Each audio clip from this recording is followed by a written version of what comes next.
இந்த இவர்களுடைய பையன் 26 வயசு ஆகாஷ் முதல் நிலை பட்டதாரி வாலிபர். இவங்க அப்பா பேரு என்னங்க? கண்ணன். அம்மா உங்க பேருமா? ஒரே ஆண் பிள்ளை, ஒரே வாரிசு. கொஞ்சம் கூட ஈவு இறக்கம் இல்லாம காவலர்கள் அவரை அடித்து காயப்படுத்தி கொடூர சித்திரவதைக்குள்ளாக்குனதுல 26 காயங்கள் பட்டு 28 காயங்கள் பட்டு ரொம்ப துன்புறுத்தப்பட்டிருக்கிறாரு.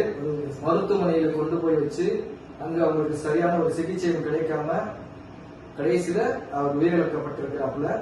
இப்ப இந்த உயிரிழப்புக்கு, இந்த படுகொலைக்கு காரணமே அந்த காவலர்கள் தான் அப்படின்னு சொல்லிட்டு விசாரணையில அவர்கள் குற்றவாளிகள் என்று சொல்லிட்டு நீதிமன்றம் பதிவு செய்யப்பட்டிருக்கு. ஆனாலும் அந்த காவலர்கள் மீது நடவடிக்கை எடுக்கவில்லை, கைது செய்யவில்லை என்கிற ஒரு கோரிக்கையை முன்வைத்து இன்னும் அந்த தம்பியுடைய உடலை அவர்கள் கொண்டு வராமல் 36 நாட்கள் கடந்தும் இந்த குடும்பம் மீளாத ஒரு துயரத்திலும் வேதனையிலும் தான் இந்த குடும்பம் உட்பட உறவுகள், இந்த ஊர் மக்கள் தொடர்ந்து இந்த வேதனை அனுபவிச்சுட்டு இருக்கிறாங்க.